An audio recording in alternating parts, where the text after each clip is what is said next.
CNN Student News is clear for takeoff, and we're visiting a few different regions as we get started this Wednesday. I'm your captain, Carl Azuz. First up, to the southern European country of Greece, where Air Force One touched down yesterday. It's the first stop of Barack Obama's last international trip as U.S. president. From here, he'll be headed to the countries of Germany and Peru. And one thing he's certain to hear in every nation he visits, questions about his successor, U.S. President-elect Donald Trump, and American policies in the meantime. President-elect Trump campaigned very strongly against President Obama's policies. And the last time he took questions from reporters overseas, Mr. Obama expressed confidence that American voters would reject Mr. Trump as president. But that was before the election, in September, on a trip through Asia.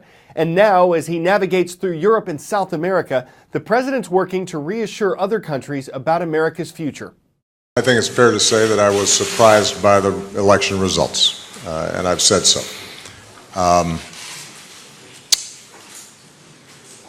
I still don't feel responsible for what the president-elect says or does, but I do feel a responsibility as President of the United States to make sure that I facilitate a good transition, and I present to him, as well as the American people, my best thinking, my best ideas about how you move the country forward. In Afghanistan, 4 Americans were recently killed at Bagram Airfield. That's the largest U.S. base in the southern Asian country. 2 U.S. troops and 2 U.S. contractors died in an explosion set off by an apparent suicide bomber. 17 other troops were wounded.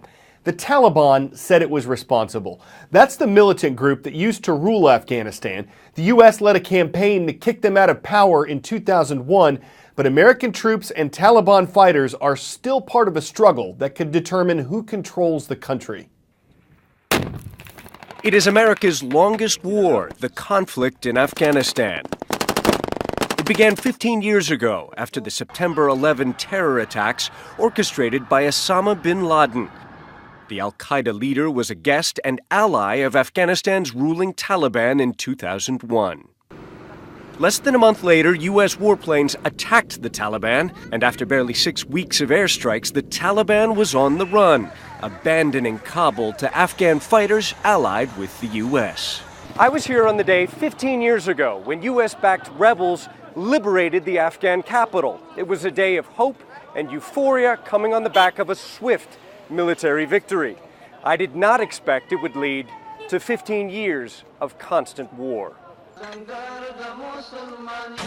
In the years after their defeat, the Taliban regrouped and fought back against new Western-backed governments in Kabul. And now, in its 15th year, the war against the Taliban has cost at least 2,380 American lives, possible heat casualty, killed tens of thousands of Afghan civilians, and cost an estimated $780 billion U.S. taxpayer dollars. And yet Afghanistan was barely discussed during the recent U.S. presidential debates, though Donald Trump did say this to CNN in October 2015. I would leave the troops there begrudgingly. I'm not happy about it, I will tell you, but I would leave the troops there begrudgingly, yes. There are currently around 9,800 U.S. troops stationed in Afghanistan, as well as several thousand other foreign troops from the NATO military alliance. Most of the conflict is now being fought by Afghan security forces. Today, the Afghan capital is plagued by kidnapping, and it's also the frequent target of Taliban and ISIS terror attacks. I could never imagine, that the Taliban will be back at the gates of Kabul. Political analyst Najib Sharifi was just 19 years old the day U.S. airstrikes drove the Taliban from this city. It was probably the happiest day of my life. But his high expectations for Afghanistan have shrunk with time. The assumption that Afghans had from the United States is the world's most powerful and richest country. It will come to Afghanistan and will rebuild Afghanistan. Things did not turn out to be the way we thought. Though Afghans voted successfully in several national elections over the years, successive Afghan governments have been plagued by allegations of rampant corruption and infighting. The last 15 years brought education for millions of girls, construction of highways, airports, and for the first time, a national cell phone network. But many of these advances are now at risk. The Taliban controls, or now battles to control, territory that's home to more than a third of the country's population, according to U.S. military estimates, including this former U.S. outpost west of Kabul, abandoned by U.S. troops to the Taliban several years ago, and now dissolving into the dust of a country often called the graveyard of empires. If the Trump administration made a decision that they were going to pull out its forces, I think there would initially be a collapse of the Afghan government in Kabul, and we would see the Taliban probably sweep into power again. When President-elect Trump takes office, he'll face a difficult question here. Should he keep risking U.S. lives and treasure on what often feels like America's forgotten war? Ivan Watson, CNN. In the U.S., there's been another stop in the construction of the controversial Dakota Access Pipeline. It's an 1,172-mile oil pipeline that would run from the U.S. state of North Dakota to Illinois, and it's been an on-again, off-again project for months. In order to finish it, the pipeline's developer needs permission from the U.S. Army Corps of Engineers to build a tunnel under the Missouri River. The company says it had the permit, but the Army Corps put the project on hold Monday. It says it wants to have further discussion and analysis with the Standing Rock Sioux. That's a Native American tribe that's been protesting the pipeline. It says digging under the river would affect its drinking water supply and put communities at risk for oil leaks and spills. Its goal is to have the pipeline project stopped altogether. The company building the pipeline says it's safe and efficient and would help the U.S. economy. It says the delay is motivated by politics.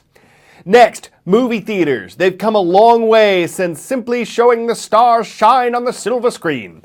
Unfortunately for theaters, so has the home viewing experience, and that's probably part of the reason why theater ticket sales have dropped by 7% since 2009, according to CNBC. So some theaters are turning to new technology to attract moviegoers. Seats that move, wind and water you can feel, scents you can smell. It's all part of what's called 4DX. It costs as much as $30 a ticket in some theaters. Will it fill the seats?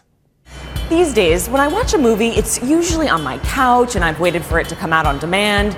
But today, I decided to get off my couch and actually go to the movies for an experience you can really only get in theaters. And I'm not talking about 3D. Need to escape life for a few hours? The movies are an easy answer. I'm gonna load up the car. Okay. And millions of people agree. The cinema brings in nearly $40 billion worldwide, but it's starting to face major competition from your couch. Hi. There's a shorter release time to video, which means you could be watching the latest blockbuster at home in just a couple months. And that quick release leads to piracy, which cuts into theater profits by nearly 15%. Water on, water off? I think 4DX is the answer for preventing piracies because you can't really enjoy 4DX with your mobiles and with your TV sets in your home theater. That's for sure.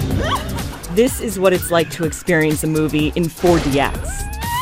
CJCGV is the company behind it. They're trying to help theaters get people out of their homes and back to the movies.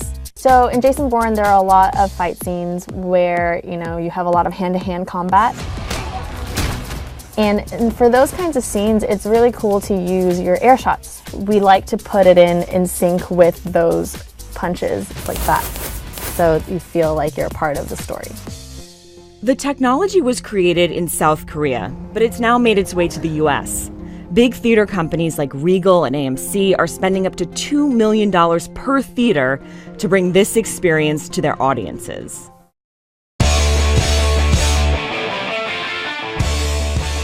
Unless you're a Cleveland Indians fan, you probably enjoyed seeing highlights from Major League Baseball's 2016 World Series. And here are some more, with one obvious difference: the crowd doesn't look that big. In fact, none of these players is as big as a real one. This fun Lego recreation of game highlights is courtesy of YouTubers The Four Monkeys. They did this using stop-motion video and, of course, lots of Legos. They had to distinguish between a balk and a block, and there was some blocking the plate. In the Lego League, every batter goes quietly. Even if they miss the ball, they still get a piece of it. And even if they win the series, it's always a rebuilding year. I'm Carl Azuz, and we'll see you right back here tomorrow.